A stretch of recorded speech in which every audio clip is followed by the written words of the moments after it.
Hello and welcome to another video. This is the 5th episode of the story in which Kakashi is given custody of Naruto. But indefinite babysitting was not something Kakashi wanted to do with his life. This story is from Twin Trouble. Please make sure to support him, her. Please like and subscribe to show your support. Time to start the show. 10-year-old Kakashi took a deep breath, one hand patting down the front of his vest as if searching for something in something of a nervous tick. Then, when he had gathered himself, he moved into the large, red building in front of him. Today he had a meeting with the council. He was already 20 minutes late, but he had a good excuse prepared, one involving fire in a tree and Oink and a daring rescue. And if it was slightly embellished, well, it should amuse the old folks, regardless. Or irritate them into a blind rage. 50-50 chance, really. Kakashi strolled into the plush, over-furnished room the council liked to convene in, making an effort to look completely unhurried. The council was already assembled, Mitokado Hamura and Udatane Koharu, equally old and equally disapproving. Iruka was standing off to one side, holding a bunch of papers and looking awkward. Hataki-san, Koharu started in. You're late. Forgive me, Udatane-san, Kakashi replied, choosing not to mention his wonderful excuse. Maybe he'd tell it to Naruto when he relayed this meeting over dinner tonight. The woman's eyes narrowed at his chosen suffix for her name, but in all technicality he was a clan head, and could be as informal with her as she was with him. By calling him san, she technically invited him to replace sama with san when addressing her as well. Technically. Since Kakashi was the leader of a clan with an official total head count of 2, he was by and large unnoticed when it came to matters of the clans. He wasn't invited to clan head meetings, but could technically insist upon a seat within them. He was treated as a regular shinobi, but technically, he stood on the same social ranking as the council members themselves, along with every other clan head in the village. Most of the time, this fact was purposely disregarded by the council. Most of the time, he let them.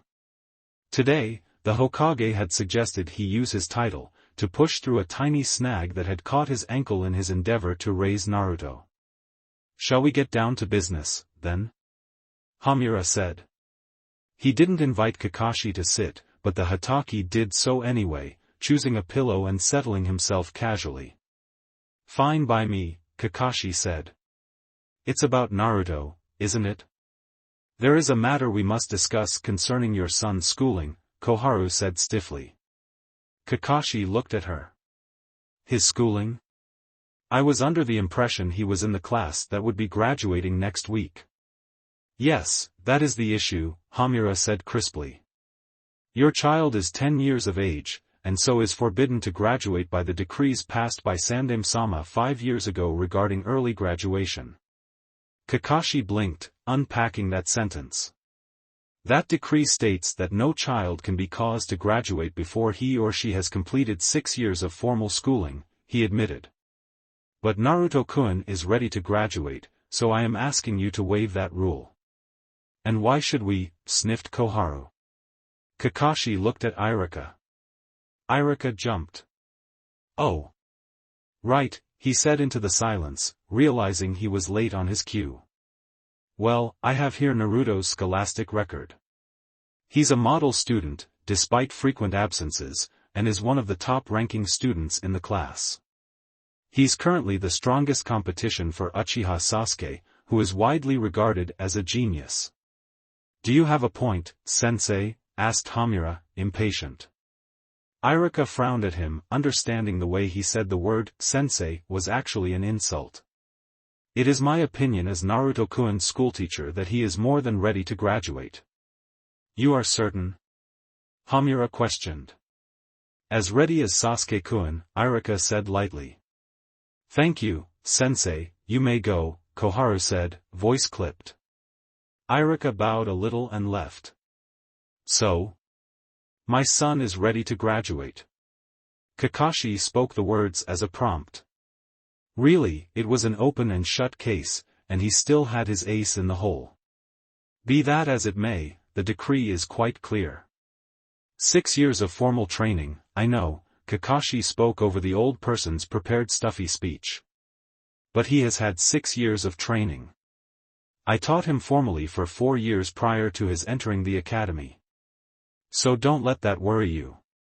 The council frowned at him in annoyed unison, and Kakashi wondered vaguely why they were being so stubborn on this one issue. Maybe they were just contrary by nature. Even so, we cannot in good conscience allow a 10-year-old to graduate, Koharu said authoritatively. Movement made all three look around. The Hokage had entered the room at some point and was now walking forwards. I noticed Iruka-sensei and thought I'd put my head in, he said by way of explanation. Then, to Koharu, I appreciate you holding true to the nature of my decree, my friend, but I think this is a special case. Kakashi-san's child will be given leeway in this. Hokage-sama, Hamura began to protest, but a look from his leader made him quieten. Kakashi carefully kept his face blank, but inwardly he was relieved. It had been Sarutobi's idea to put the kid's name forth for early graduation in the first place, and it seemed that Sarutobi was now stepping in to force it through. No, I have made my decision, the Hokage said. Should Hatake Naruto pass his examination, he shall graduate with his class. The room was silent, the smell of sweat and paper subtle but present under the harsh glow of artificial lighting. Iruka and Mizuki were policing the examination, stalking up and down rows to search for cheaters. This was it. Final exam day. Naruto was seated in the 4th row, 6th column. His exam paper was in front of him, and he was writing steadily, intent on finishing every answer to the best of his abilities. To his relief, all the content seemed to be within his capabilities.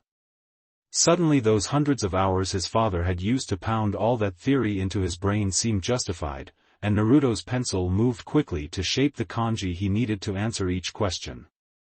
He finished roughly half a minute before Iruka-sensei called time, and sighed with relief. That was one hurdle down. Mizuki gathered up the test papers, looking absolutely thrilled with the knowledge that he had to mark all of these within the next hour so the failures could be sent home and the passes could proceed to the practical portion of the exam. Exam days were the stuff of nightmares for the academy staff. The kids were ushered outside to play and have lunch. Naruto could be seen forcing himself as high as he was able to go on the swing, while Kiba chased Akamaru in circles and Chuji joined Shikamaru for a nap. Inside, Iruka, Mizuki, Akemi, Ryu and Nyoko split the exam papers between them and began to mark. When they were done, Iruka went to read the list of names of passing students, and just over half the combined class trickled back in. The group was made up of Iruka-sensei's class and Ryo-sensei's failures from last year, back for another try. Most of the older children made it through, Iruka noted idly as Mizuki barked orders for silence and explained how the practical exam was going to be structured. More interestingly, the youngest member of the class had passed, too, with flying colors. Hatake Naruto was ready to graduate, Iruka mused to himself. And, if he did well in the practical exam, he would. Soon, it was Naruto's turn to take his 1-on-2 test. He crept into the room where Iruka and Mizuki were sitting, face pale but determined, and took his place in front of their desk. Naruto-kun, please show us a kawarimi, Mizuki started without preamble, already beyond ready for the day to be over with. The Hatake swallowed, nodded, and made his hand signs. Kawarimi no jutsu, he said softly, and a moment later was on the other side of the room, a tall lamp wobbling where he had been standing a second ago. Iruka was impressed. Kawarimi with an object with such a significantly smaller mass than Naruto was difficult. Henge, Mizuki said, nursing his head in his hand, eyes closed. He obviously had a headache, but Iruka felt a flash of annoyance at how he completely disregarded the student trying to impress him. Naruto looked anxious at his teacher's tone and posture, and ran back to the center of the room. Henge no jutsu, he said, and a cloud of smoke later Hatake Kakashi slouched in the middle of the room. Iruka looked him over, searching for inconsistencies. He didn't spot any, but... Naruto-kun, please choose someone other than your father, he said. Naruto reappeared, swallowed, then made his hand gestures and turned into Iruka, then the Hokage, then Kiba, and finally a small dog with a squashed nose. Iruka smiled. Well done. Yep, let's move on, Mizuki added, watching through his fingers. Bunshin, and we'll be done. Naruto turned back into himself and hesitated. Iruka sat up straighter. Naruto had struggled the most with this jutsu, he knew. But the Hatake didn't balk too badly, just taking a few deep breaths before pulling his hands up in a peculiar hand seal and saying, Kage Bunshin no Jutsu. 8 Narutos appeared in the room. Iruka frowned. Are Kage Bunshin allowed? He asked in an undertone, turning so that Mizuki would catch the words but Naruto wouldn't. Mizuki hummed. We may as well pass him. He's got 3 or more clones there. What does it matter if they're regular, water, mud or shadow ones? Remember that kid we had, like, the year before last? Uharu Hattori? He made us a water clone. After he made a regular one, Iruka countered. Mizuki groaned and dropped his head into his hands. Oh, whatever. He's done well, sensei. I think we should just pass him. A clone is a clone. Iruka still hesitated, but his assistant had a point. Okay. Turning back to face the fidgeting student, he smiled. Well done, Naruto-kun. You've passed. Congratulations. Naruto lit up, his whole body brightening like a tiny sun. Really? Yes. Here. Iruka held out a Hitai 8, and Naruto bounced forwards to retrieve it. Thank you, thank you, thank you. You're welcome, Naruto-kun. You earned it, Iruka smiled. Mizuki made an indistinct noise from his place face down on the desk.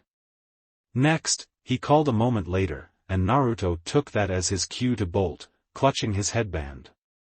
The classroom was still crowded when he barreled back into it. Kiba looked up instantly. Kid. Status. I passed. Yes. In a moment, Kiba was up and jumping on the desk, helping Naruto celebrate. Naruto was laughing, more relieved and bubbly than he'd have thought possible. Akemi-sensei came to make them stop climbing on furniture, and Naruto toyed with the idea of going home. A moment later, he resolved to somehow sit still until Kiba had taken his test, and then celebrate together some more.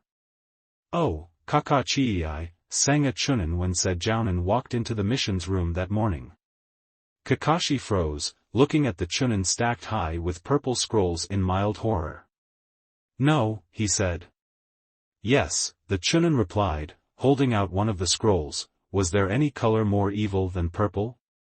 If there was, Kakashi had yet to see it. Are you certain it's for me? He asked, almost desperately. Positive, the Chunin said happily. Enjoy. So Kakashi was left holding the scroll, looking at it as if he was debating if it would clog up the toilet if he flushed it down. You got one too, huh? Said a glum voice, and Kakashi looked up. Asuma was standing there, examining his own purple scroll that the far too cheerful Chunin had given to him with the air of a Santa handing out presents to orphan children on Christmas Day. Kakashi nodded, and watched as Asuma opened his scroll, eyes squeezed shut to protect himself for as long as possible. The Hatake grinned as he cracked open one eye a fraction, and groaned loudly. What did you get? Kakashi asked. Asuma was moaning in mock agony, and held out the scroll so that his friend could see. The latest in the Inoshikacho saga, he whined. I'll never be allowed to flunk that lot. It's not fair. Kakashi did laugh at that, Asuma's misfortune making his own more bearable. Still, he wondered which of Naruto's classmates he'd be left with, and cringed at the thought of teaching any of them. He tucked his scroll away in a pocket, thinking to examine it later, with some alcohol on board to help him deal with the trauma. Maybe after Naruto was in bed. Oh. Kurenai's got one this year. Asuma yelped, and Kakashi glanced around. Yes, Kurenai was shyly accepting a purple scroll from the Chunin, a delighted flush gracing her pretty face and an ecstatic expression lighting up her eyes. Kakashi waved a hand, catching her attention, and the newest Jounin practically danced across the missions room to join them. I've been assigned a genin team, she gushed the moment she was close enough. I've been assigned a genin team. The men smiled for her, aware of how important this landmark was for most Jounin. It meant that the Hokage had deemed them ready to be trusted training the next generation. It was a huge honor. Of course, Asuma was the Sandame's son and had always been assured of his father's love, and had been assigned genin teams as a way of keeping him out of trouble. Kakashi had been in ANBU, so teaching seemed a little less of a huge responsibility. For Kurenai, this meant the world. Just be sure you're not too easy on them, Asuma was cautioning. Don't let your delight blind you when it comes to the kids. Hokage-sama will most likely give you a team next year if you don't pass them this year. Kurenai nodded, accepting the advice but too busy riding the high of her achievement to really notice it. Excitedly, she unfurled the scroll to see the names of the children she would be taking command of. Inazuka Kiba, Hyuga Hinata and Aburame Shino, she exclaimed. Kakashi made a noise. Kiba-kun is Narupup's friend, he offered. Nice kid, but a bit enthusiastic.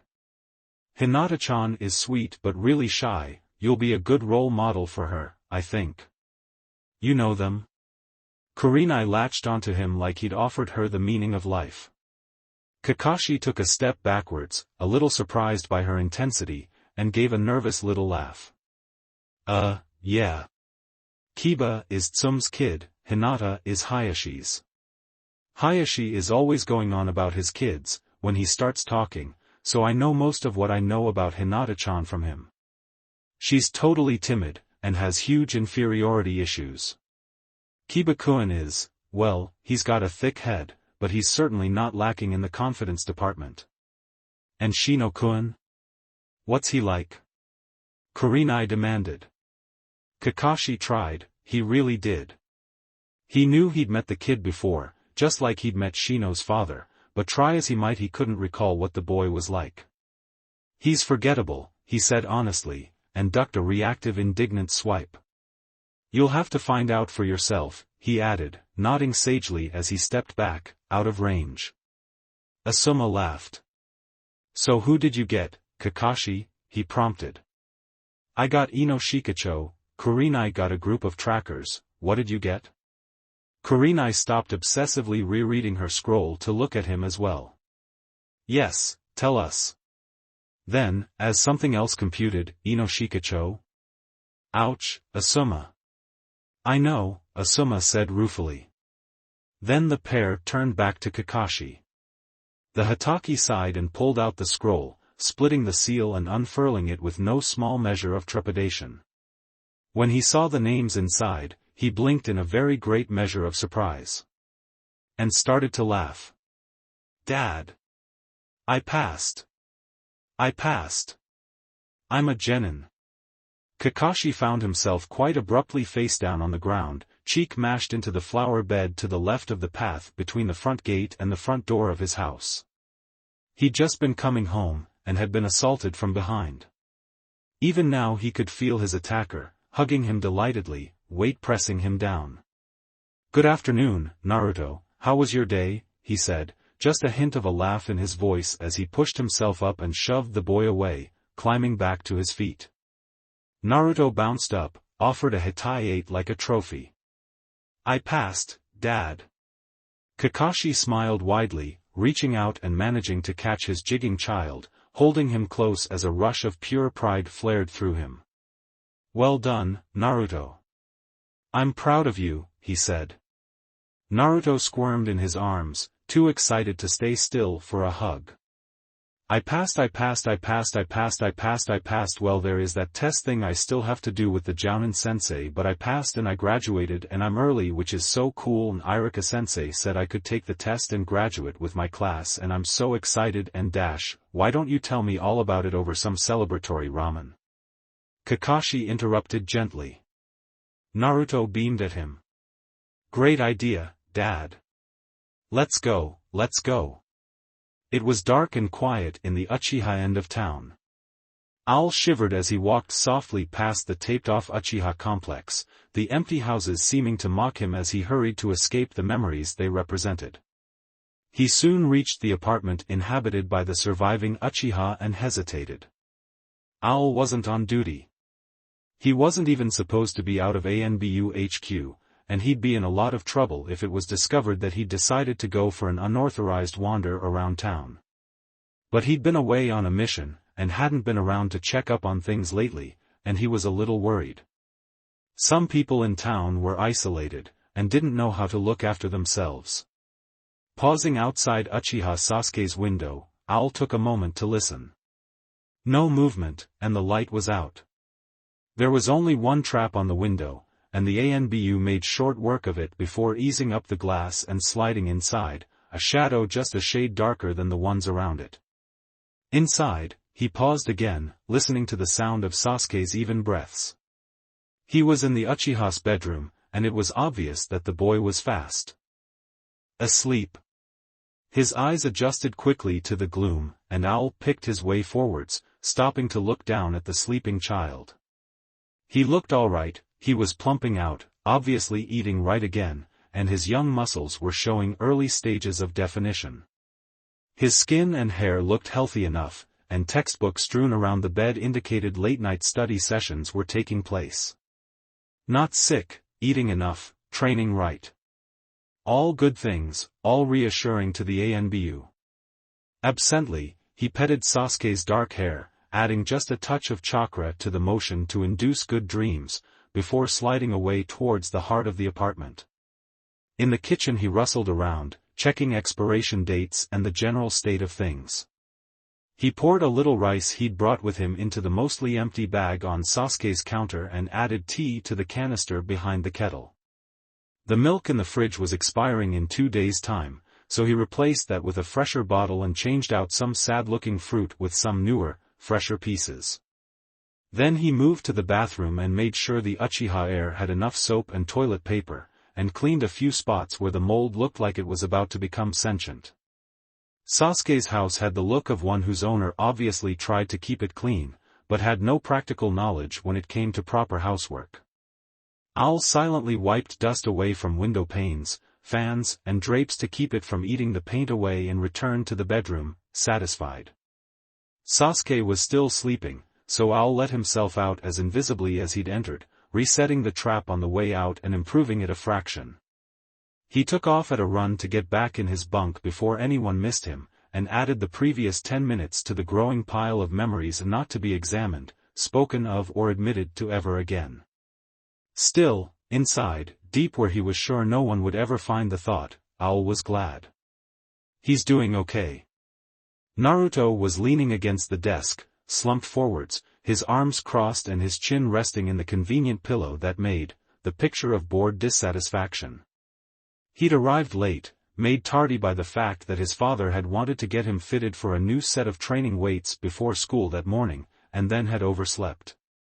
The result was that Naruto was a good hour late for his last school day and the assignment of his genin team, but he did have a shiny new set of weights wrapped in brown paper that he'd left with his father. Naruto knew for a fact that his father only needed around 6 hours of sleep a night, if he was on what Kakashi jokingly dubbed survival rations. Naruto also knew that his father had been in bed, and sleeping, by 10 o'clock last night. This made for an interesting question regarding the reason the man had been simply unable to drag himself from his bed until well after 8 the following day. The 10-year-old was beginning to think that the silver-haired man was beginning to enjoy being chronically late just a little too much, and had started doing, or overdoing, it on purpose.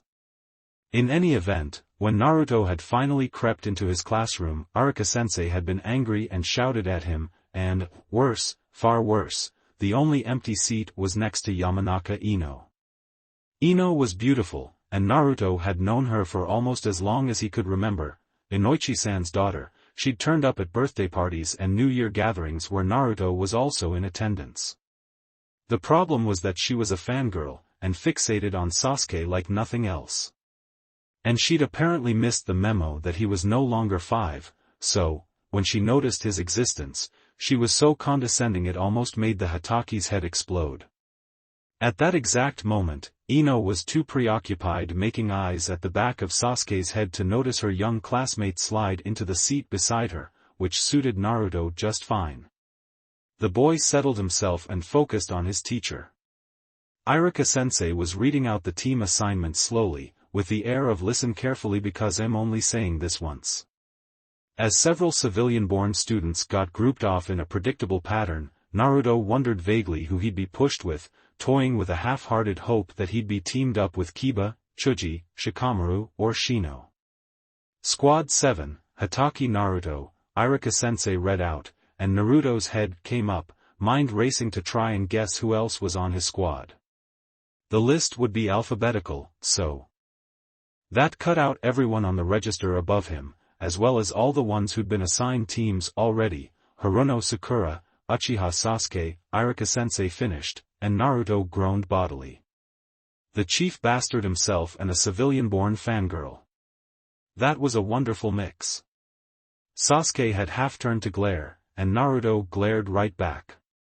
The older boy had managed to steal top place in the class from him, and Naruto hated him for it.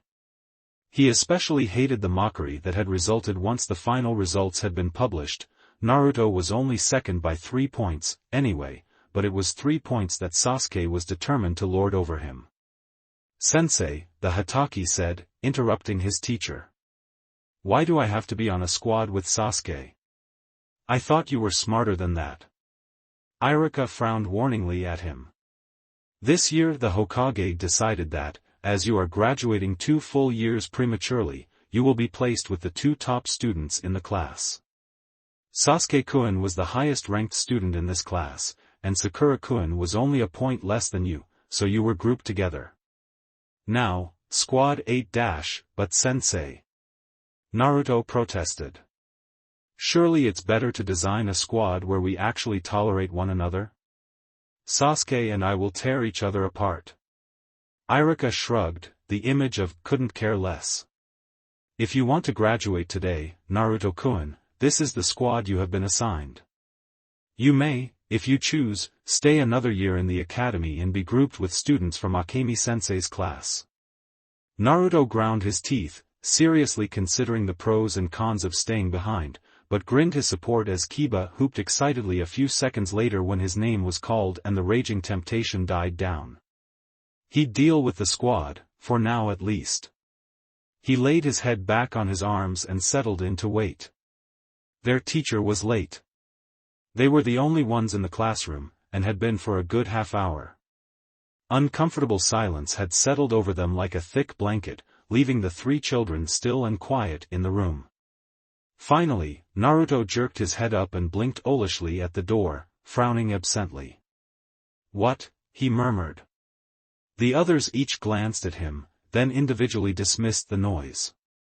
A moment later, the door slid open and a tall man stepped inside. Sasuke sat up straighter, guessing this man to be their instructor. He didn't look anything special, but the brat had an expression on his face that hinted he'd known this person was coming, and yet was still stunned. Sasuke scowled. How had the kid known, and what was so shocking about this particular jounin? "What are you doing here?" Naruto demanded before the man could talk. The skin around the newcomer's eyes crinkled as if he was smiling, but nothing else changed. "I'm your jounin instructor," he said brightly. Naruto stood and slammed his hands down on the desk, leaning forwards. "There is only so long you can stalk me, you weirdo," he said stoutly. The man who was apparently their teacher didn't falter in his smile, but gave a little laugh, as if the words had been a joke. Maybe they had been. Heaven knew Naruto brat was a weird child. "Well, we'll see," he said lightly. Meet me up on the roof, kids. Naruto scowled as the man vanished in a twist of smoke. For a second it looked as if he were about to make an exclamation of some kind, narrate the reason for his surprise to the world, but the moment passed and he swung his feet to the side and stood without speaking. Glancing back at his teammates when they stared at him, unmoving, he said meet on the roof, didn't he? Come on, then. He was gone before they could start glaring again, indignant at the idea of being ordered around by a child.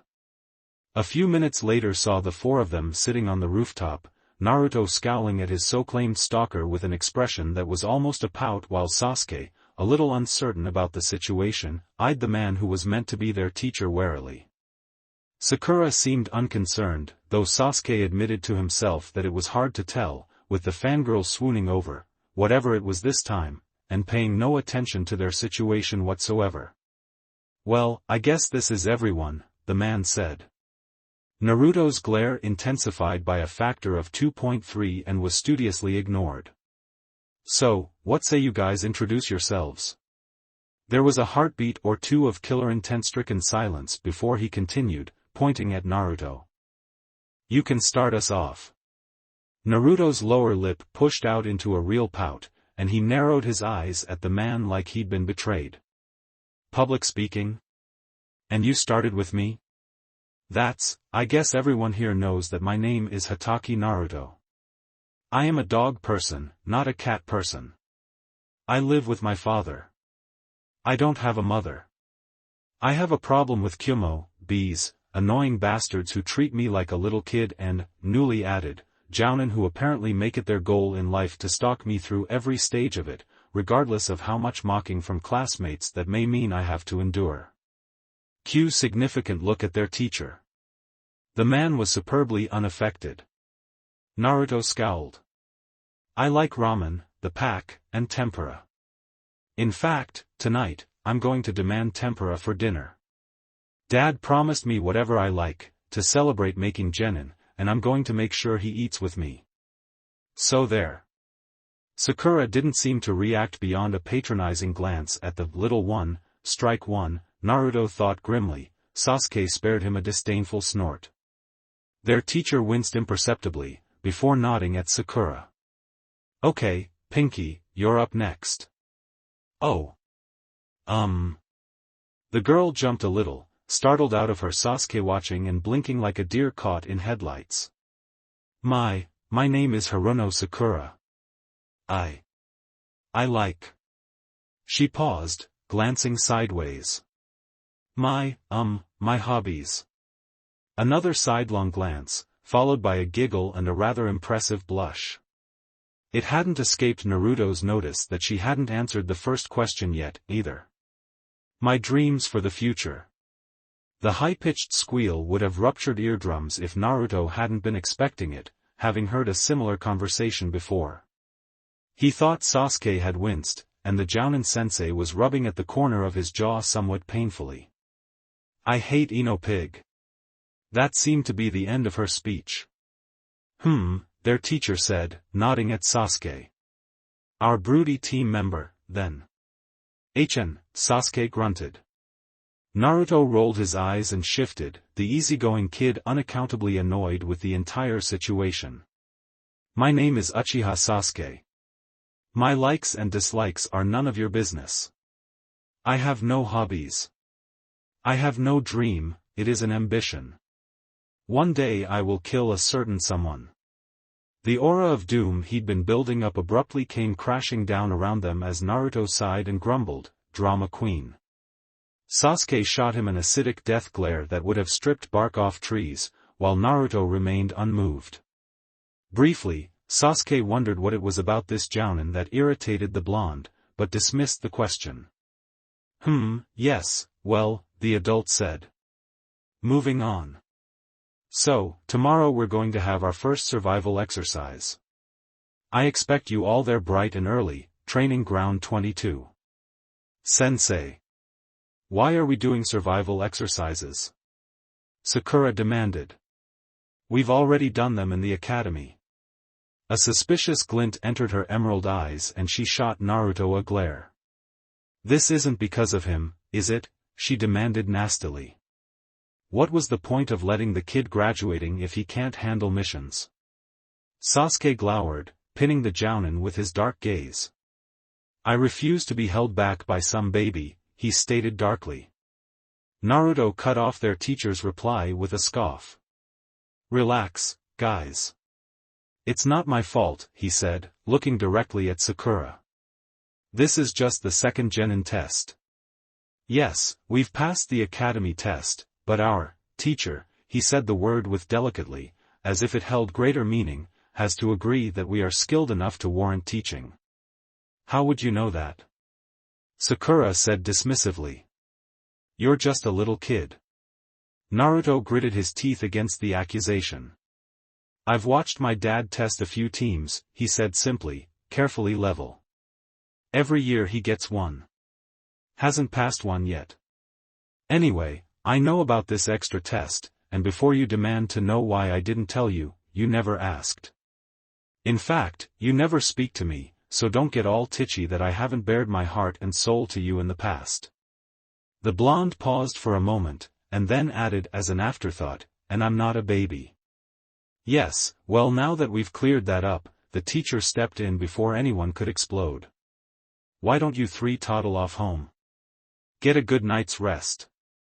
Oh, and don't eat breakfast tomorrow, unless you enjoy tasting it twice. Off you go, now. With multiple glares at their teacher's sunny smiles, Sakura and Sasuke both stood and left without further comment. Naruto stood up but didn't make to leave, instead staring down the man who was watching him with some amusement. There was a moment's silence, before the jounin sighed. Tempura?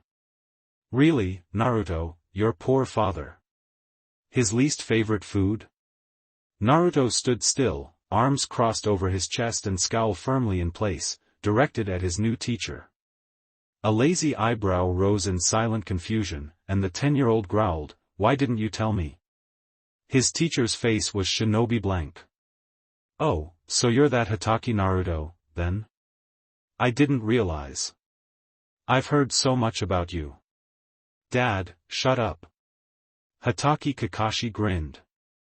10-year-old Sasuke and Sakura waited in the designated training ground the next morning, each growing increasingly more and more impatient. Finally, a good hour after they were supposed to meet, a chattering voice caught their attention. Now, we're not that late," said a voice Sasuke identified as their new teacher's. It had taken tracking down Iruka-sensei and demanding answers to even get the man's name. Unfortunately, Iruka-sensei had seemed to think that the Uchiha had forgotten and was embarrassed, so all he'd come away with was the reminder that the man's first name was Kakashi. He had told Sakura, though, when she'd asked. Because it would be annoying for her to ask again. "It's your fault, sensei," Naruto's voice retorted, biting the last word into its 2 syllables and spitting them out with an angry frustration that the Uchiha didn't know the easygoing kid was capable of. "I'm holding you fully culpable if they eat me. They are both old enough to restrain themselves." Kakashi-sensei's tone was suggestive. Naruto began to shout as they came into view. "What, and I'm not? I'm only 2 years younger. You're mean. That does it, you're in my black book." "I thought I already was in your black book," Kakashi-sensei remarked as they came to a halt in the training ground. "You're further into my black book. You just made it above Ebisu-sensei." Kakashi winced. "Hello, team," he said brightly, finally turning his attention to the 2 eldest students. "You're late, sensei," Sakura accused. Kakashi smiled sheepishly. The emotion was actually masked glee, but Naruto was the only one who would know that. "Am I? Oh, dear. Well, you see, there was a little lost puppy in my kitchen this morning, and so I had to help it, and then on the way here Naruto can we just get on with this?" Naruto cut in. He seemed to be in an ill humor, and the father had a certain suspicion that his child was anxious about potential teasing that could result from the squad assignment. Kakashi decided he'd tortured his brat enough for the moment, and chose to comply. "Okay," he said happily, and proceeded to explain the particulars of his brand of the bell test. Naruto, he noticed dimly, was actually listening, a dull, bored expression on his face. It was almost comical when put between the two dead serious expressions of his teammates. "You have until noon to get the bells," he cautioned. "Ready? Go." The genin scattered, Naruto's mind working frantically. He'd be damned if he let his father flunk him on this test, but in order to pass, he would somehow have to work with his teammates, prove that they had potential as a unit. First things first, he should find them. Sakura was easy to locate, crouching under a bush not far away. Naruto crawled towards her on his belly and jerked her ankle, making her squeak and whirl around. Naruto winced, his dad would have heard that. Sakura's green eyes were wide with surprise. "Naruto." "What dash," she began, but Naruto cut her off with a slashing motion with his hand. Using the simplest of hand signals which even civilians would have been able to interpret, he told her to follow him and began to crawl away, holding his breath and praying her curiosity and his confidence would combine and convince her to follow him. After a moment, the bushes began to rustle behind him as Sakura followed him carefully. Naruto led her towards the tree whose canopy he knew Sasuke was concealed in, choosing a route that the girl behind him could take, mindful of the fact that she was older and accordingly bigger than he was, even though he himself was big for his age. Even with his care to take a roomier path than he would have normally, he could hear her occasionally squeak or yelp as her hair and clothes caught on the branches around her. Naruto rolled his eyes. Civilian-born females. Always putting fashion first. Finally, they reached Sasuke's tree and Naruto gathered his feet under him, meeting Sakura's questioning eyes and making a follow-me motion, before jumping straight up, landing on one of the lower branches of the tree.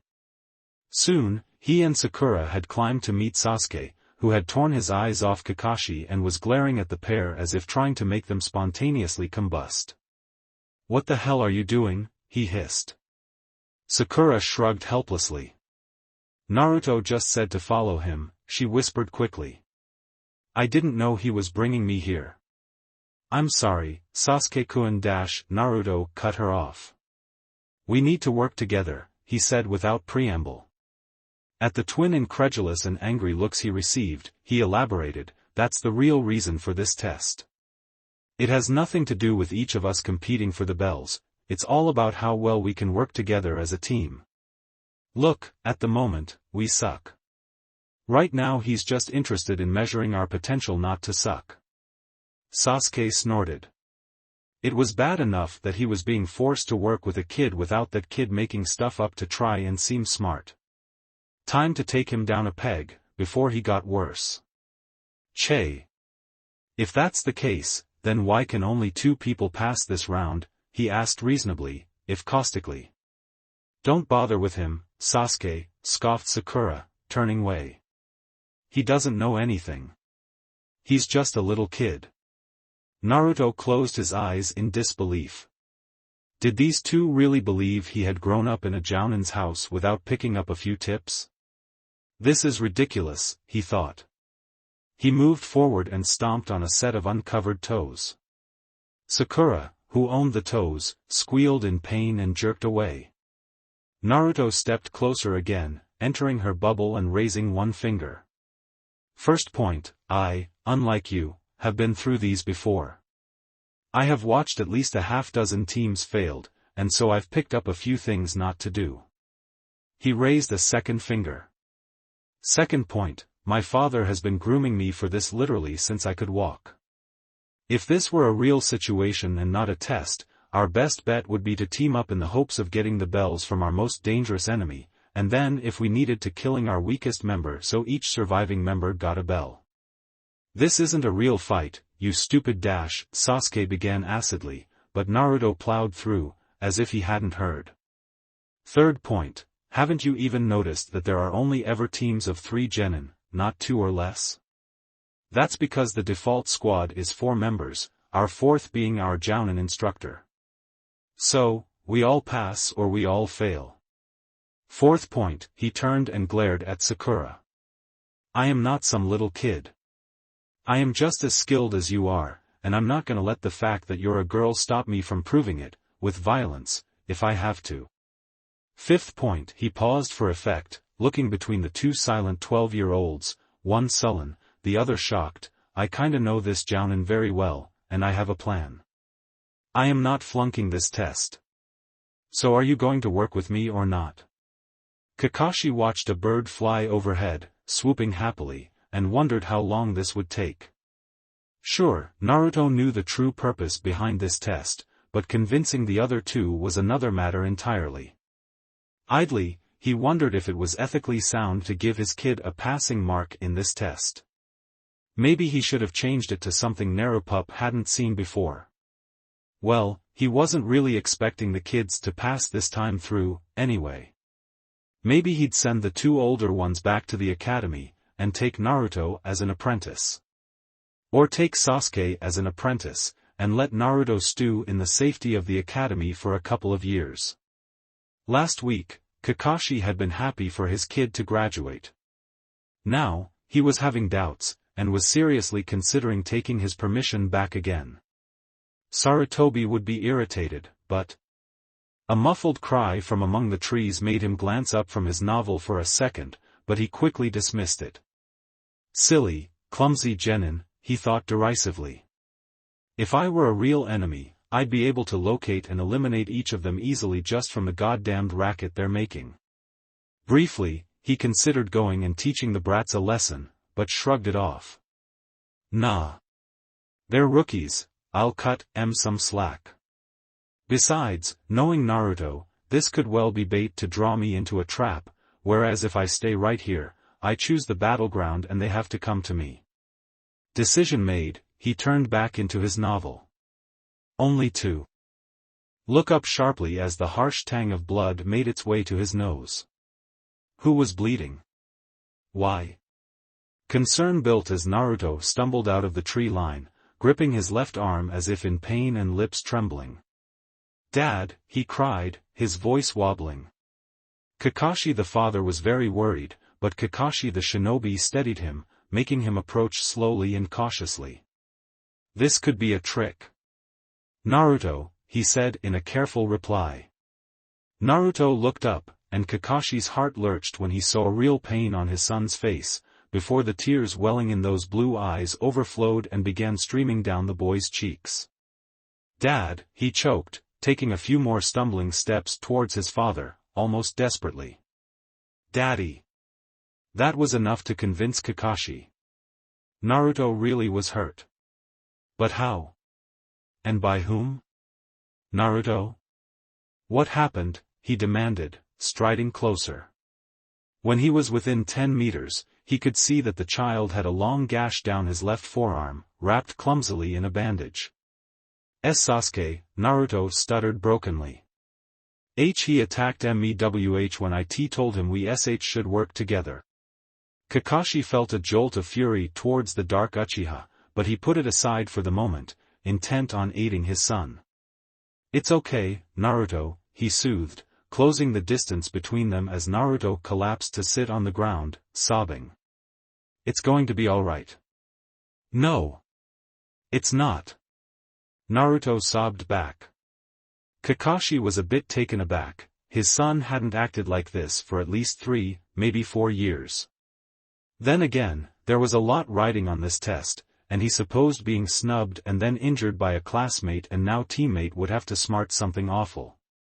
In the back of his mind, he felt guilty for more or less deciding to flunk the chibi.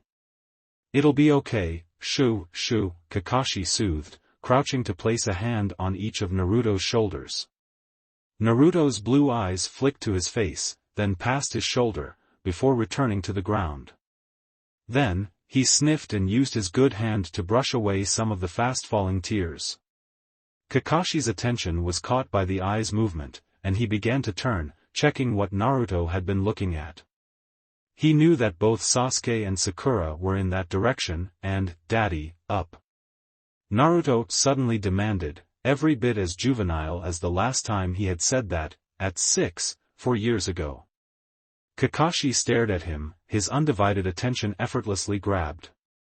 Naruto would never let himself sound so babyish. "You're not Naruto," he said flatly. Quite unexpectedly, Naruto's morose expression totally disappeared and his tears dried up, crocodile tears, Kakashi realized with a jolt. His face broke into an impish grin. "I am, actually." At that exact moment, Kakashi was attacked from 3 separate sides at once, and he was forced to shove Naruto to the ground onto his injured, and it was really injured, arm in order to stand and protect his bells from Sakura's grab. Elbowing her, he got no small amount of satisfaction from driving the heel of his palm into Sasuke's nose, perhaps harder than he should have, but he knew that the bit about Sasuke wounding him in Naruto's story had been true. It just seemed his son had figured out a way to adapt and use his injury. Feeling an odd stab of a mixture of pride and nostalgia, Kakashi drove the trio into a group and retreated away, so that they were facing each other warily. "What a manipulative little bugger I've raised. Top performance, Naruto. I commend you," he said lightly. "You really had me fooled there. But it's not enough to get these bells." Naruto half-shrugged, tucking his injured arm into his jacket to keep it protected and stationary. Sasuke had a hand to his nose and blood streaking down his chin, while Sakura was rubbing her ribs. "Okay, Plan B," the blonde said softly, and the trio instantly fell into a careful, if unpracticed, formation, moving to circle their teacher. Naruto took point, falling into a long-practiced battle stance, kunai in hand. Kakashi grinned fondly at him for a moment, taking in his earnest face and mentally musing that the youth really wanted to pass this, enough to deceive his father, something that was a big no-no in the Hatake household. "Ah, I love that cute little smirk you have when you're about to stab me," he said lightly as Naruto attacked him, grabbing his wrist and pushing it aside gently before sweeping the boy's legs out from underneath him, spinning to fend off a joint attack from Sakura and Sasuke. "A little repetitive, children," he scolded. "Now, run along. You're never going to get these bells like this. Why are you all trying this? Each time one of you attacks, it makes the others even more obvious. Ganging up is harmful to your cause. Especially as there are only 2 bells, and 3 of you." "Yes, we can count," Naruto shouted, stumbling to his feet. He was annoyed, Kakashi perceived, and his arm was hurting him. "Stop lecturing." Sakura made a noise of fear at the rudeness, but Kakashi was only amused. In short order, he attacked and drove the genin away, sending them bolting for the cover of the trees, before falling back and standing comfortably in the center of the clearing, using a thumb to flick open his book again. In the trees, the genin regrouped. "Okay, that didn't work," Naruto spat. He glanced up at the older boy. "You okay? He got you pretty good, huh?" "Hn." Sasuke forced himself to pull his hand away from his, probably broken, nose and shrugged. "Whatever. Doesn't hurt." "Liar," Naruto scoffed, shifting. "Ow. That gash you gave me really hurts, bastard." "Naruto, don't call Sasuke-kun that," Sakura scolded. Then she deflated. "What do we do now?" She looked at Sasuke, obviously asking him for direction. "We don't give up," Naruto cut in. "There are other things we can try. Next, we should." 2 hours and several attempts later, they still hadn't gotten the bells when the alarm went off at noon. Sasuke's nose had stopped bleeding, but now he had an interesting bruise along his cheek, and Naruto had bumps and grazes all over him. Sakura was bound to a post in the center of the clearing, as Kakashi had decreed, "Since you are the only one uninjured, you must not be pulling your weight, so you can go without lunch." Naruto groaned and collapsed backwards on the grass, his hurt arm throbbing. Kakashi closed his, now slightly singed, book with a snap. "Okay," he smiled, "since you 3 all failed to get the bells, you all fail." Naruto sat up. "Ah, come on," he whined. "You know and I know that this test is all about teamwork, and had nothing to do with the bloody bells." "Language," Kakashi said mildly, and figuring out the real test is half the test itself. You told them, so the fact that you worked as a group is a moot point. Naruto jumped up, facing down his father, very ready to have out this verbal spar. But it would have been an act of sabotage and horrible teamwork to conceal the information from my squad, he argued. And besides, you warned me not to tell them. Kakashi raised an eyebrow. By your own admission, you did anyway. Naruto waved away the point. That's just disobedience, he informed the man. Kakashi shook his head. My decision is final. But, he paused, guilt warring with his almost subconscious decision to make this an unwinnable task. Seeing as you started with a handicap, I'll give you one last chance. After lunch, you'll have half an hour to try and get the bells from me. Boys, your lunches are there. He pointed a gloved hand at the neatly stacked boxes. Sakura is not to be fed. I'll find you for the start of our next test. Ja-ne. He vanished, and Naruto sighed, sinking onto the ground, muttering mutinously. Stupid, hypocritical, just doesn't want to admit someone can pass his test, stupid. Here, Sakura, are you hungry? Sakura squeaked yet again as she saw Naruto holding out his box of bento to her, having shoved the other one at Sasuke. And no. Sensei said that you couldn't feed me, she stuttered. Don't make any more trouble. Naruto sighed and shrugged, lifting his chopsticks. If you change your mind, let me know, he said lightly, before he began to eat. Sasuke picked at the rice, his forehead creased in a frown as he thought. Naruto, he said abruptly, making Naruto glance up. That first plan you had, the one where you used that wound I gave you to get Sensei's attention, you were calling for Daddy. Naruto nodded suspiciously. Yeah. So what? He asked defensively. Sasuke's dark eyes bored into his blue ones. How did you know that would distract him? He asked. The suspicion slid off Naruto's face as he shrugged. Always has, he scowled, still angry at their failure. He'd be damned if he let his dad flunk him, but Kakashi was obviously going hard on them, probably so as to avoid later claims of nepotism. What do you mean, always has? Sasuke demanded. How did this brat know how their teacher? As unorthodox as he was. Kakashi was obviously a seasoned jounin. Even Sasuke, with all his connections, knew precious few of the elite of Konoha on a personal level. Suddenly, a disturbance in the direction Kakashi had ambled made the trio of children look around. It sounded like Sensei was arguing with someone. Look, I told you, it's my decision. Leave this alone, or I'll cut you out of the loop entirely. Kakashi was saying angrily. Listen, brat, I know you're doing the best you can for this kid, but sometimes you're going to have to listen to your elders. Sakura caught a glimpse of the newcomer through the trees and gasped. That's Jiraiya-sama, one of the legendary Sannin. We learned about him in school. But, why is he here? Naruto hid his face in his hands. Oh, crap, he moaned, Gigi's here. Then he sat up and, in one movement, cut Sakura free. He knew his father was too distracted to notice for the time being. Gigi? Sakura repeated faintly, looking at the boy. Well, it would explain some things. Never mind that, Sasuke interrupted, go back to Kakashi daddy, he ordered. Naruto groaned and fisted his wild hair. Okay, he said, listen. You're obviously confused, so I'll put this plainly. Kakashi's my dad, Jiraiya's my godfather. I don't know why, Dad hates him. There was a stunned pause. Sasuke scowled, his face curling into the well-practiced expression totally unconsciously. The brat's father? Well, that was just great. There was no chance of being trained properly now, no doubt the Jounin would favor his own son above all else.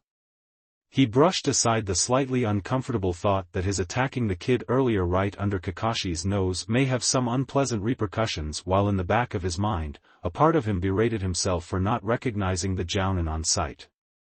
Though in all fairness, Sasuke had never been one of Naruto's friends, had never hung out with him after school, and had never paid the slightest bit of attention to who it was who collected him each day beyond a vague awareness that someone did. He didn't know many of his classmates' parents by sight, including Sakura's parents, and he would lay money on the fact that she hadn't known his parents either, before. Naruto frowned at his team. "What's the big deal?" he asked. "I mean, was it so hard to figure out that Hatake Kakashi could be my father?" "We were never told his name," Sasuke pointed out icily. "We didn't even know his given name until Iruka-sensei told me." Naruto blinked. They were right, he realized, and suddenly the stunned mullet expressions made sense. "Oh, well, now you know," he said eventually. The argument they were overhearing seemed to be verging on violent, and he winced, standing. "Excuse me." He found his family easily enough, facing off against each other, and drew up to the sidelines. "I am his father." Kakashi hissed, a challenge Naruto couldn't identify in his voice and face. Jiraiya opened his mouth angrily but cut himself off with an obvious effort. "I will decide what will happen to him. He's just a child, Jiraiya. Can you teach him to control his abilities?" Jiraiya snapped back. "Can you help hone and develop his potential? Are you a seal master who can maintain and teach him to maintain complex seals, as he needs to be able to do?" Naruto was confused by this declaration. Why would he need to know seals? Sure, he'd studied the beginnings of seal theory to appease his godfather, on and off, depending on how his father felt about the Sannin on any given day, but he couldn't see a reason he had to really master it. Kakashi was speaking again. "Can you give him stability? Friends? Interaction with people his own age, and a feel for life as a ninja in a hidden village? A family who loves him?" Jiraiya looked as if he'd been slapped. "I do love him," he shouted back. It looked like they were about to degenerate into blows, so Naruto decided to step in.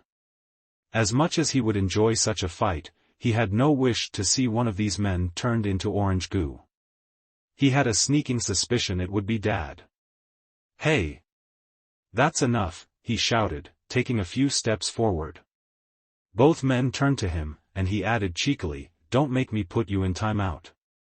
You know the rules, 1 minute for every year of your age. Man, you guys'd be there forever. Especially you, Gigi." That diffused the tension quite nicely. "You little brat," Jiraiya declared, and Naruto grinned. Kakashi drew his son closer with a flick of his hand and, when Naruto approached, swatted him upside the head. "Don't be cheeky," he said. "Also, you three pass." Naruto grinned. "Thanks, Dad," he said softly, so only Kakashi could hear, before raising his voice to whoop and dance backwards, out of reach of both men. "Yes. We pass." Tuning tail, he ran to where Sasuke and Sakura were standing, having come to investigate the commotion. Then, the grin slid off his face and he scowled. Man. Passed on a grudge. What just happened?" Sakura asked weakly. Naruto grinned up at her, sheepish.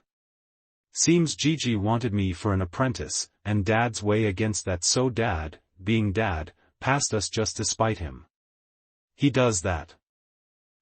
Look, guys, this is like a family dispute, and will probably go on for ages. So, since Dad is too distracted, I'll tell you, we'll probably meet up tomorrow, yeah? Around, say, 10, outside the Hokage Tower? If I'm wrong, I'll alert you tonight, but it's where Dad usually meets his new teams." I'm gonna herd the rentals into a more private setting now, before they start, like, an embarrassingly domestic fight, K? See ya. Bye, Sakura said, sounding faint. Sasuke just nodded dumbly as Naruto ran back to the still bickering pair of adults and tugged on their new sensei's shirt insistently. Come on, Daddy-sensei, he said, half joshing, half whining. I'm hungry and my arm hurts. Can we leave?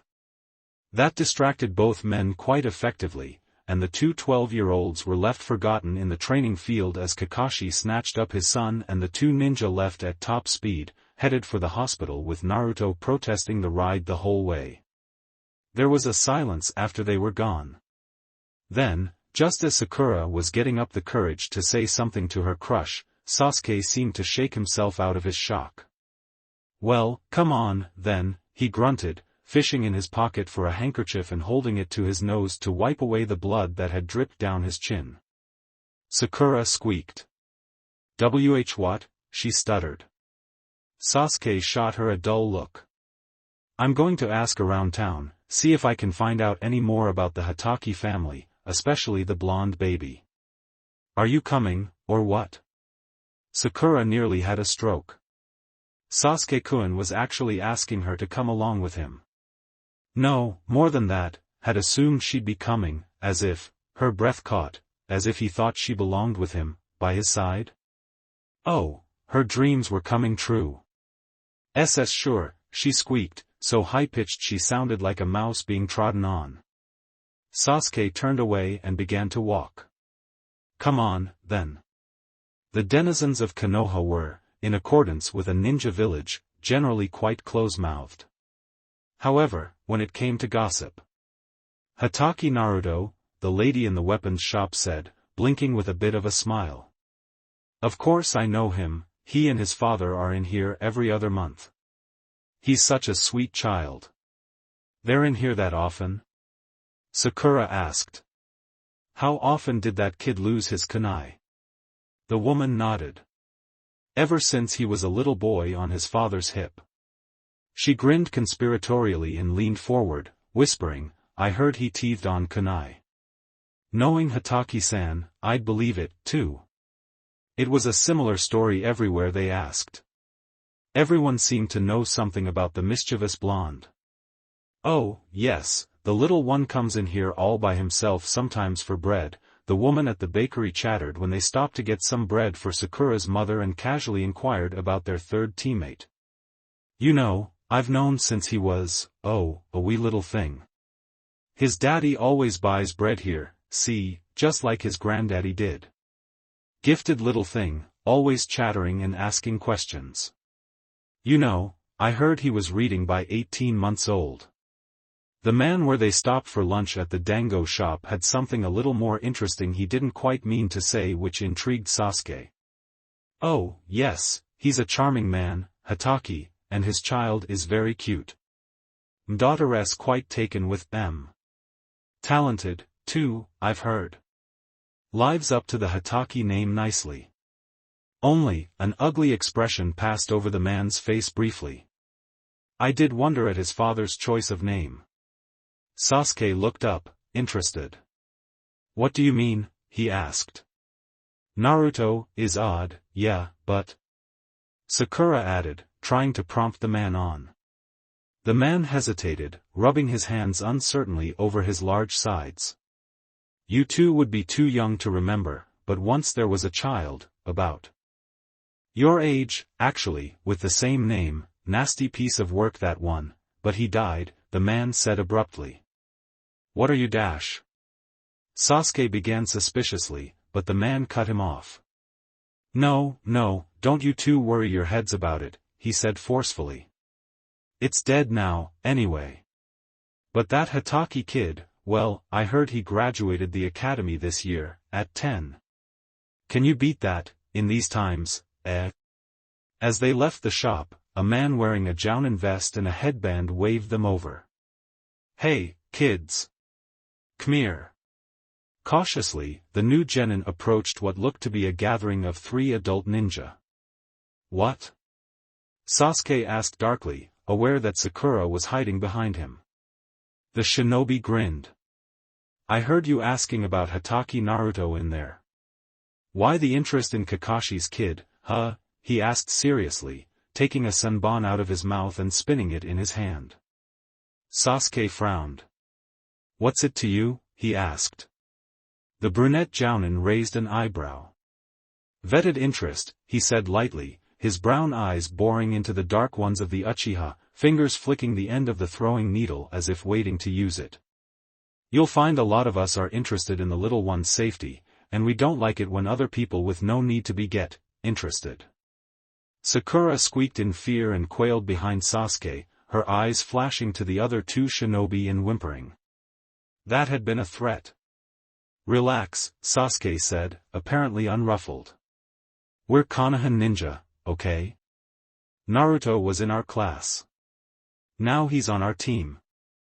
I can vouch for that, Jen, the female ninja said unexpectedly, leering through her purple bangs. That's the Uchiha whelp. I was his invisible guard last time his brother was in the neighborhood. I heard a rumor he'd been placed on the Chibi's squad. Sasuke jolted, not at all prepared for the unpleasant surprise that Itachi had been near Konoha without his knowledge, much less that he had invisible guards when he did so.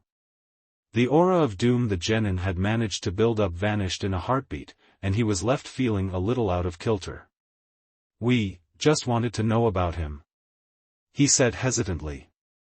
Little genin shouldn't be too nosy, the third person said, and this one the children recognized. Asuma-sensei. Yeah. He placed 2 cigarettes in his mouth and lit them both, then took one in his hand and offered it to the woman. She grinned and took it. Seriously, kids, watch yourself. Naruto's the son of a much-liked and very powerful jounin with a great many connections. You'll find the kid knows most ninja aged 20 and up by name, and most shinobi would flock to protect him, if need be. If you want information, be a little more subtle. Not that he needs it, snorted the woman, taking another drag of her cigarette and wrinkling her nose. These suck, Asuma. What are they? He told her the brand, and she scoffed before continuing, he's been training with live kunai since he was 4, he can handle himself. Do you think there's any truth to the rumor that Kakashi takes him on missions? The first man asked, Senbon back between his teeth, a grin playing about his lips. The other two grinned back, and Sasuke's eyes widened. No. Freaking way. Asuma-sensei, Sakura appealed to her ex-teacher. Kakashi-sensei doesn't take Naruto on missions, does he? That's so dangerous. The Sarutobi hesitated for a long moment, staring at her as if debating what to say. Not all rumors are truth, Asuma-sensei said sternly. But most have at least an element of truth to them. Remember that. The other man, the one with the senbon, nodded his agreement. Yes. Also, you might want to be careful. Naruto was kidnapped when he was 4 years old, by a group of jounin. Word is the kid fended them off well enough on his own, but when his father got there. I saw those remains. Not pretty. So, a word of advice, keep non-threatening around Kakashi's son, or he may well dismember you. Just a friendly warning, chirped the purple-haired girl happily. Sasuke-kun's already cut him, Sakura stuttered, worried enough to talk to these big, scarred ninja who scared the pee out of her. There was a quiet pause. Well, so much for the Uchiha clan, the woman said, turning away. He's doomed. The clan is finished. Totally, the senbon flicked. And he showed such promise, Asuma-sensei said regretfully. They grinned at each other before the purple-haired woman turned to the kids and made shooing motions. Well, off you go. Hustle. The poor confused little genin scurried away, and Anko smirked at her companions. So Ikkel Naruchan is actually a genin now? Hands up, who actually thought Kakashi would let him graduate any time before he was 30? Asuma grinned around his cigarette. Genma laughed outright. Well, I'm off, the senbon wielder said brightly. Asuma frowned at him.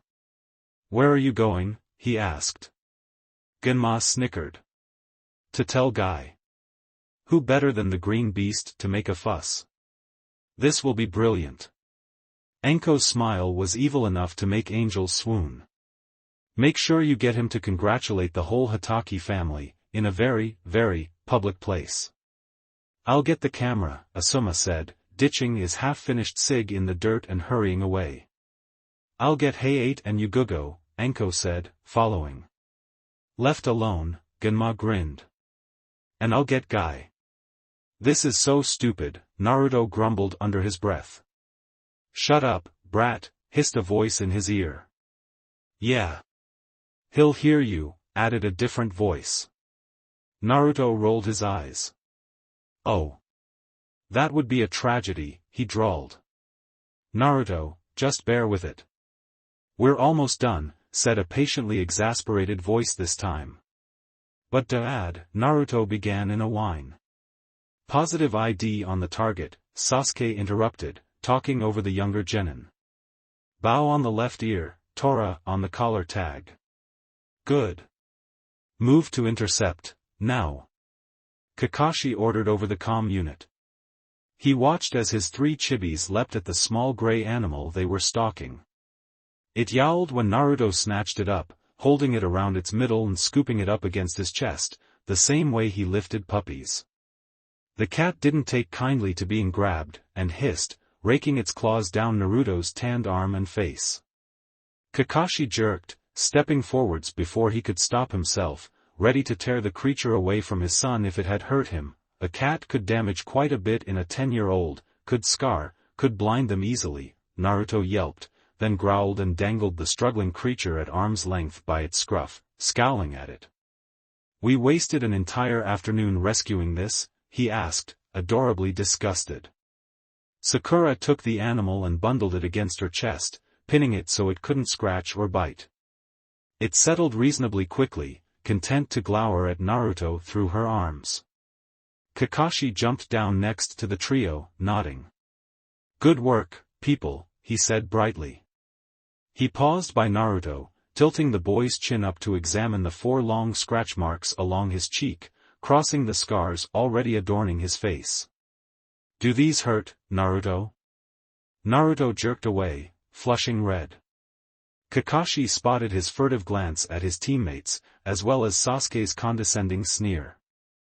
Fine, the blonde said quickly, brushing his father's hand away, the scratches already closing. Kakashi smiled apologetically and sighed internally. He might have to cut back on the babying. Naruto wasn't a toddler anymore, no, now he was a genin. Only a few years away from that dreaded Chunin rank. But it was incredibly hard. No matter how he knew intellectually that it was time to loosen his hold and start to trust his son a little, he couldn't help himself. Every time he saw the little blonde upset or hurt, he flashed right back to that horrible day when someone had taken his baby, and the same feelings he had experienced that day rushed back. That all-consuming, mindless urge to protect and shelter the child.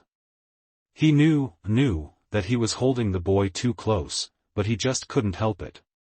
He had spent the last 6 years hovering over him as if he was still 4, overprotecting him to the point of smothering, though in a way Naruto was sure not to notice.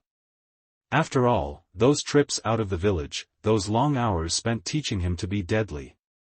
Naruto would be the first to declare that his father had been more than liberal with him.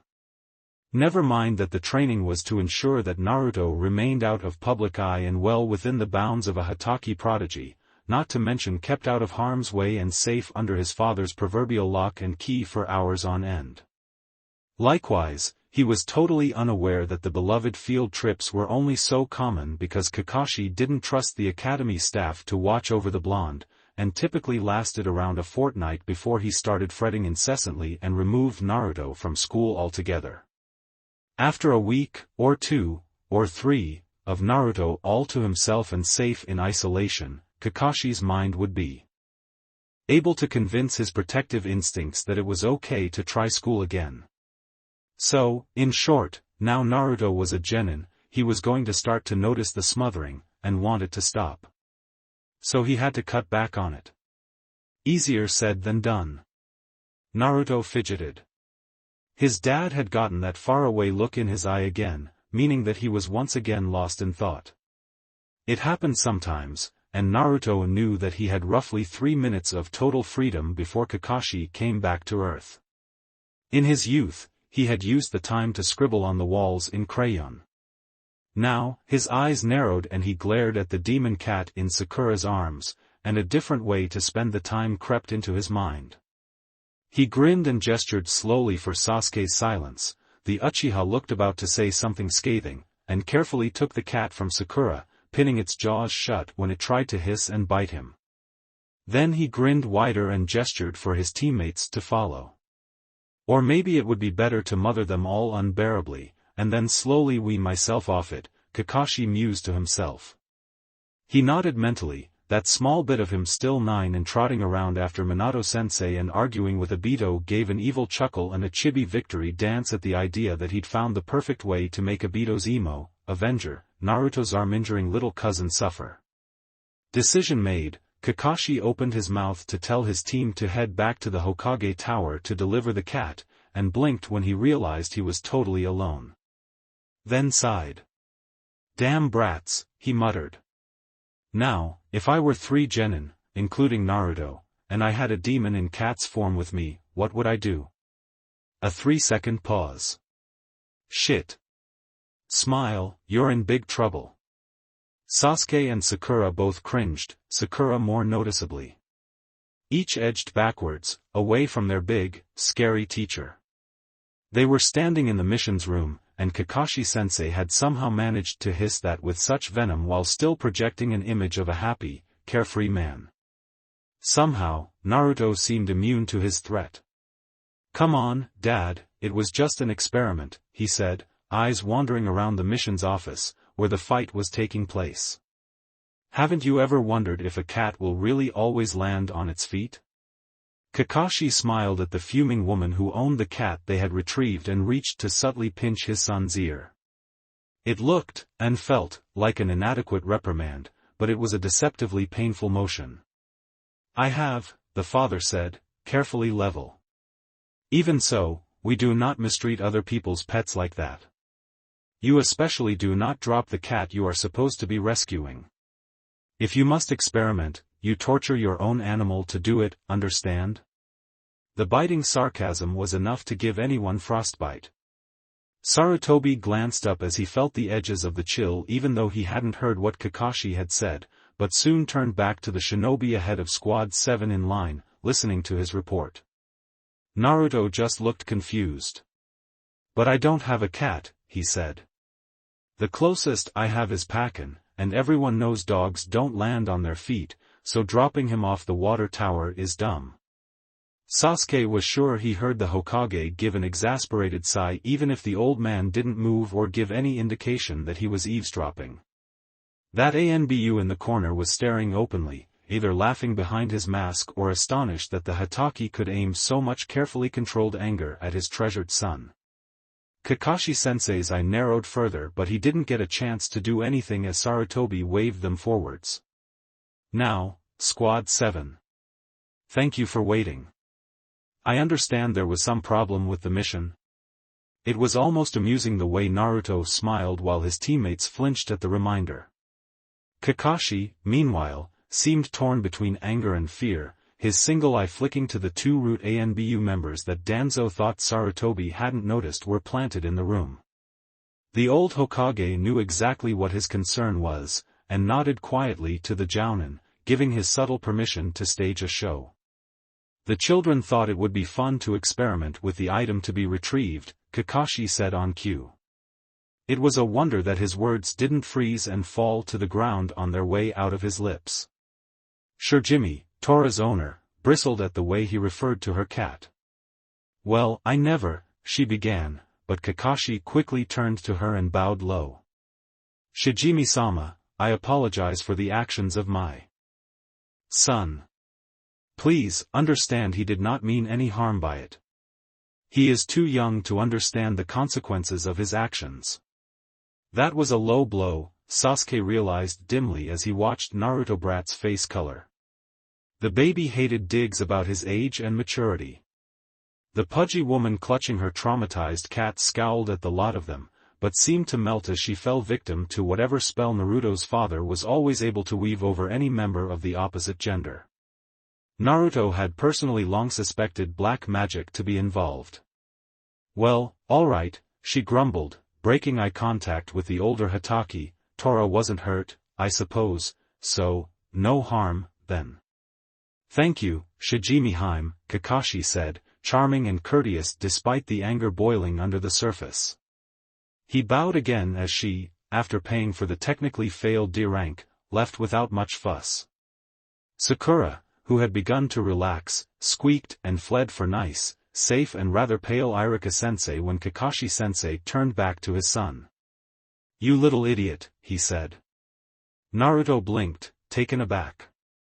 It was just animal cruelty? Willful property damage? Throwing a mission? Do you have any idea what the penalty is for throwing a mission? Sakura gasped and clutched at her former teacher, apparently the first of the children to connect their abuse of Tora with the laws that laid out harsh penalties for the shinobi who failed missions on purpose. The lightest of those punishments was a public beating, the most severe, rather more permanent chastisement. "Whoa, you're really mad," Naruto said, taking a step backwards. Sasuke rolled his eyes, safely out of view of both Hotakes. So now the idiot clued in on the killer intent filling the room. "What were you doing?" Kakashi pushed, stepping into Naruto's bubble and looming over him threateningly. "I did not raise you to act like that." "Kakashi," the Sandaime said warningly, trying to deflect a little of the man's anger before he went overboard. "Sasuke, Sakura, go out to training ground 37 and do some exercises." "I'll join you eventually," he said, never glancing at them. Sakura looked at Iruka, who was holding her obligingly, and the Chunin nodded, looking worriedly at Naruto. Even Sasuke lost no time in leaving. The door closed behind the two genin with a quiet thump, and there was a dead silence in the room for a moment. Naruto's calm wavered, and his casual air faded, to be replaced with a vague fear of paternal wrath. "It was just a cat, Dad," he said uncertainly. Kakashi twitched, and one hand shot out. Without any warning at all, he slapped his son across the face, in full view of the whole room. The root ANBU in the southeast corner shifted a little. Naruto stumbled back a step, hand snapping up to cover his cheek and blue eyes staring in absolute shock. A whisper went through the paperwork Chunin. Iruka stood up. "Hatake-san, there is no cause for that," he said indignantly. Naruto-kun acted in an age-appropriate display of immaturity. "You shouldn't berate him so harshly for a first-time mission failure." "Stay out of this, teacher," growled the father. "I have zero tolerance for purposefully failing missions." "Hokage-sama." Iruka protested, appealing to the old man. "This is why I said that Kakashi-san shouldn't be Naruto-kun's teacher. Nepotism aside, it's obvious that he's too harsh on that's enough, Iruka." Sarutobi's voice held all the authority of his rank, enough to make even the willful teacher fall silent. "We are not debating Kakashi's right as Jounin-sensei again. That matter is closed. Kakashi, I think this is a family matter, so please remove yourself and your son. Settle this behind closed doors before returning." Kakashi nodded shortly. "Come with me," he growled, grabbing Naruto's shoulder and dragging him out of the missions room before the genin could register what was going on. In fairness, though, Naruto's mind was still stuck on that slap and how unexpected it had been. It didn't take long for Kakashi to find an empty conference room a few doors down the hallway, and he pushed his son ahead of him into it, closing the door securely behind him. There was a long moment of silence. "I'm sorry for yelling at you, especially like that in public." Naruto flinched away from the hand Kakashi brought up to touch him, face contorting with the effort it took to hold back tears. "Oh Naruto," Kakashi sighed. "I'm sorry, baby. I shouldn't have hit you, even if I was trying to." It took a moment of coaxing to get Naruto gathered against his chest. "Why, why was it such a big deal? The boy asked. It was just a deerank, just a cat. He sounded so confused and forlorn that Kakashi hated himself. It wasn't fair that Naruto suffered like this, especially for things that had happened so long ago.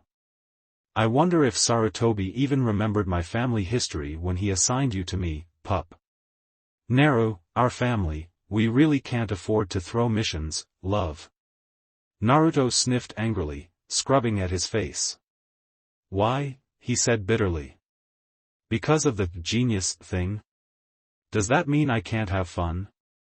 We weren't actually gonna hurt the stupid cat, I had a clone at the bottom to catch it, and it wasn't that far to fall. And then we were gonna give it back. And you stopped us anyway, like I knew you would. I was just doing it to tease you. So who cares? For a moment, Kakashi hesitated. Then he decided to tell someone the truth, for the first time in his life.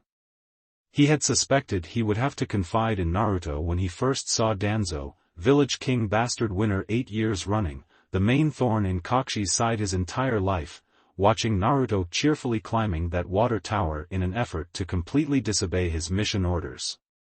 It's not that, he said. It's because of your grandfather. Naruto stilled in his arms. Grandpa? Kakashi nodded, even if Naruto couldn't see the motion.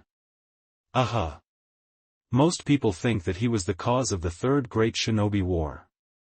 With one jerk, Naruto tore himself out of the embrace and looked up in horror at his father's hidden face. Was he? He demanded. Kakashi shook his head. No, he said, not really. But he was sent on a mission that he threw, and as a fallout the war that had been brewing for years was declared.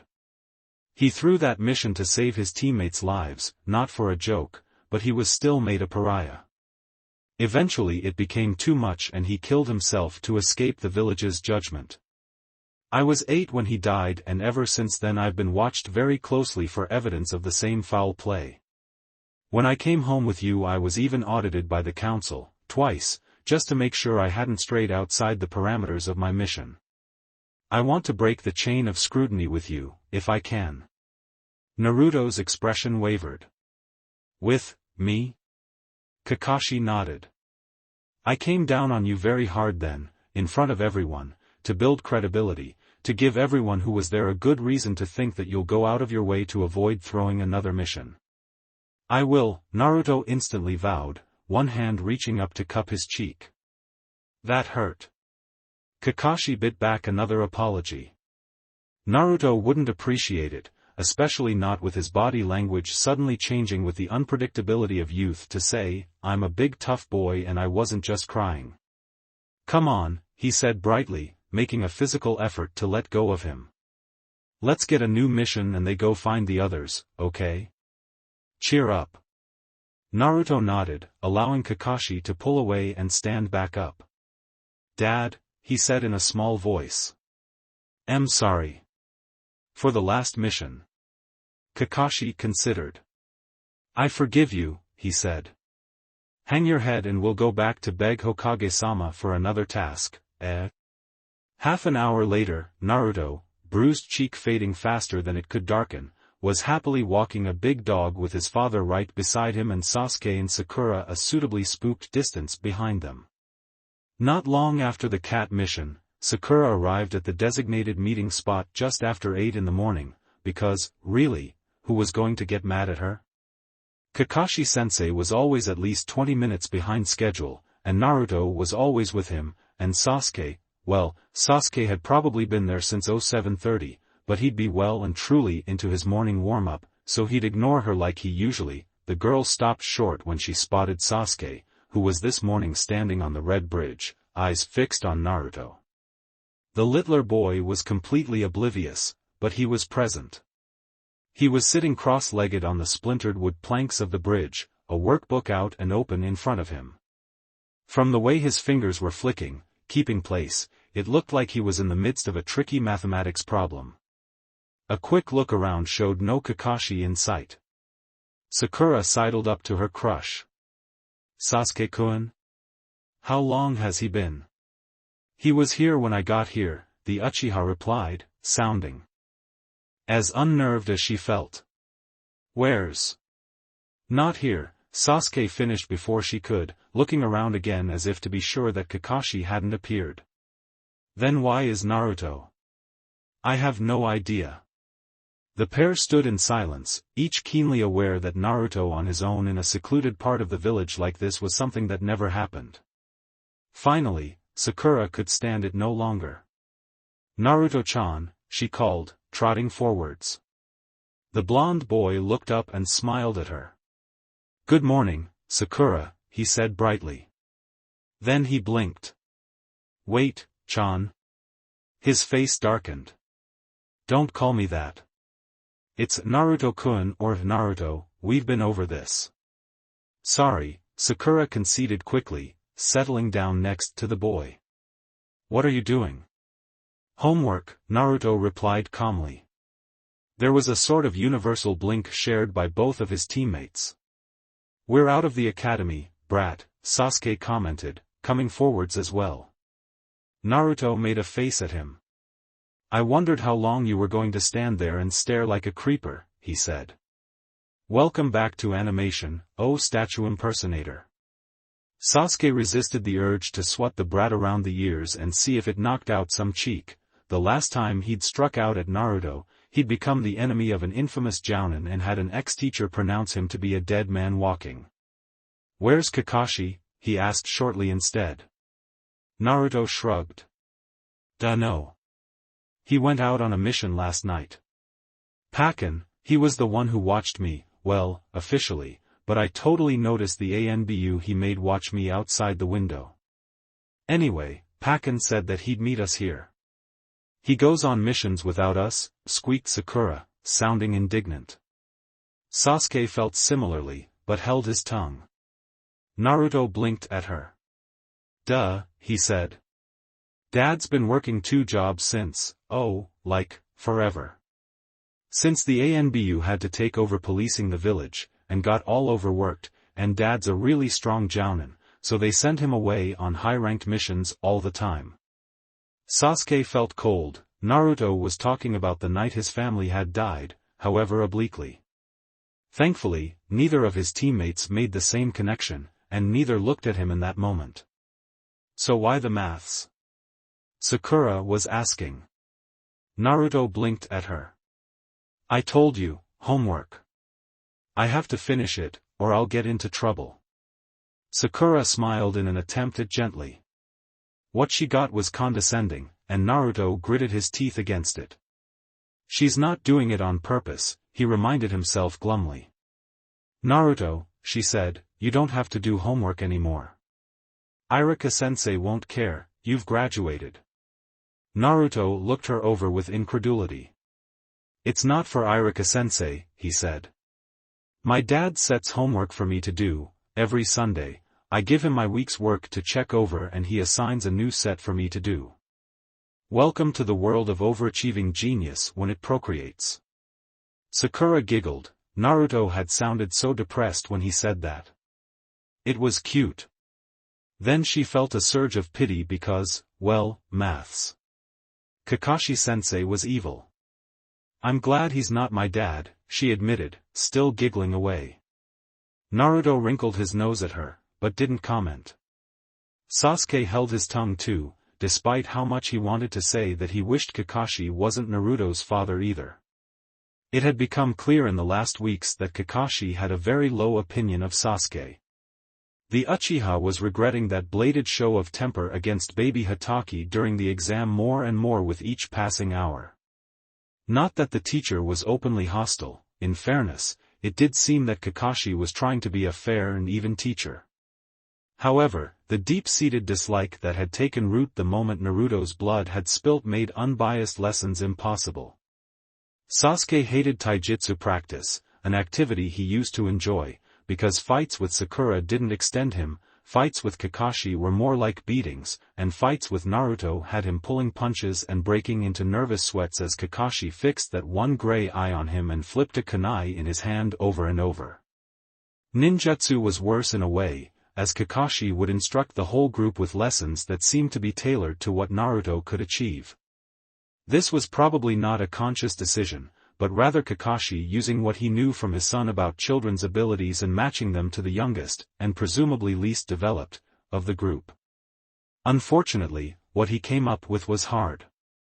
Walking up trees in the first week, walking on water in the second. Sakura took to the activity like a duck to water, almost literally. Sasuke had mused sourly as he watched her windmill her arms to keep upright while bobbing up and down over waves on the lake. He and Naruto had more trouble, but Naruto got active coaching, probably at home as well as during official training hours, and someone to catch him when he fell from high branches. Sasuke had rubbed his bruises and tried to apply the advice his teacher had given him while ignoring the frost that the adult hadn't quite managed to erase from its delivery. Genjutsu was glossed over entirely. Sasuke had a feeling that the Hatake family as a whole had little patience for it, which was a pity because it was an activity that would have suited the disproportionate level of attention each student received. Naruto would need the most help, Sakura, who excelled, the next most to extend her, and Sasuke just some instructions and room to practice. It was an impossible dilemma. He needed to advance to stand even a chance of killing his brother.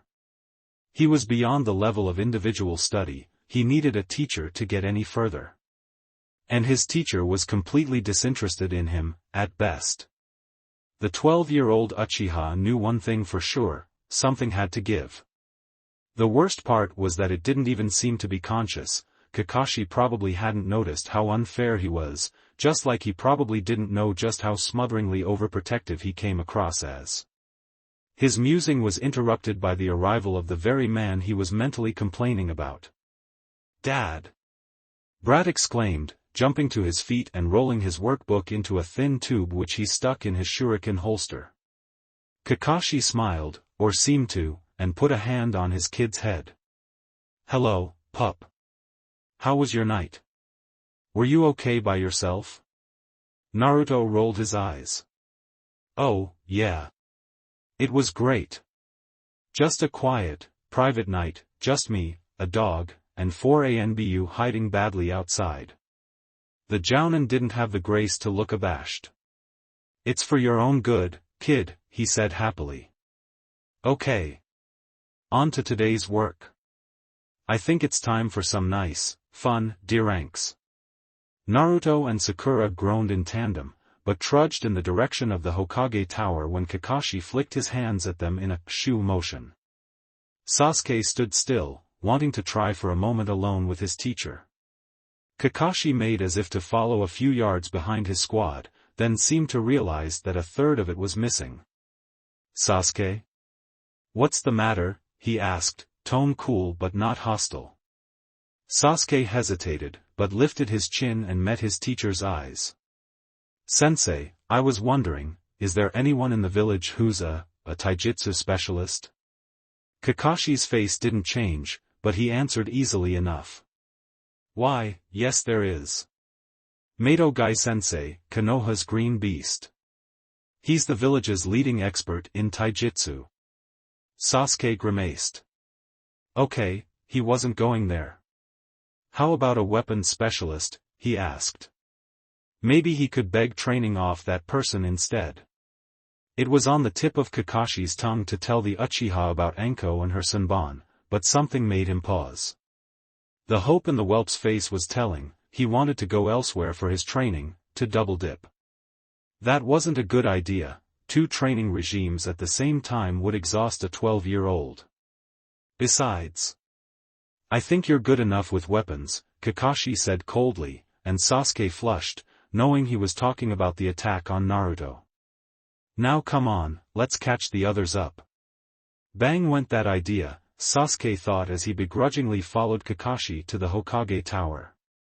His teacher wasn't going to pawn him off on anyone else, apparently, so Sasuke had to come up with a way back onto Kakashi's good side. But how? The answer came to him halfway through weeding Kairo Tamanaka's very overgrown garden. He gritted his teeth against the idea and searched his mind for another one. He wouldn't do that. He wouldn't. It would hurt his pride an unprecedented amount, and give Naruto brat way too much power over him. He wouldn't. And yet, as time went on and the sun climbed higher, no other solution presented itself. And Sasuke had to resolve this grudge his teacher bore against him. He had to. Is my pride more important than my will to avenge my family? He asked himself. It was a hard question to answer honestly. Finally deciding that the answer was no, the last Uchiha straightened, set aside his trowel and wiped away the sweat beaded on his upper lip. The blonde baby was kneeling on the other end of the garden, with his father hovering near him. He was hacking stubbornly at a sapling tree that had taken root where it oughtn't have. Swallowing saliva and pride both, Sasuke approached the youngest member of his team. Kakashi noticed him instantly, of course, and shifted a little as if to prepare to defend. The Uchiha tried not to be offended that he had blipped his teacher's threat to Naruto radar. Offense wouldn't help. Hey, pass me that shovel, would you? The blonde said to the man, oblivious. It was Sasuke who reached for the tool and held it out to his teammate. He took a breath and tried to pretend that Kakashi wasn't in the tree a ways behind him. Naruto looked understandably surprised to see Sasuke helping him. Brah, Naruto. The word sounded rusty, unused. Now Naruto looked worried. Yeah. Sasuke gritted his teeth, then decided to just get it over with. I'm sorry, he blurted. The rest came out in a rush. For what happened in the Genin exam. I shouldn't have attacked you, it was wrong, I made a mistake. I let my temper get the better of me and I'm sorry. There. If that wasn't good enough, Sasuke didn't know what to do. He'd blatantly asked for forgiveness. Naruto's eyes flicked in indecision, obviously trying to decide if the older boy was jerking his chain or not. Then he tried to decide if he would accept the offered apology. Sasuke was mean and grumpy and a bully more than half of the time. But Naruto's good nature and excellent upbringing made him remember his manners. It's okay. No hard feelings. He held out his hand. Sasuke stared at the offered limb hanging in the air. Finally, he took it, a quick but firm handshake. History was made. Thanks for watching. If you enjoyed this video, smash that like button and subscribe for more content. Support the original author by clicking their profile link in the pinned comment of the first video of this series. They deserve the love. Want early access and exclusive content? Join my Patreon community, link below. Your support fuels these videos. Drop a comment with your thoughts, and I'll catch you in the next video. Stay entertained, stay safe.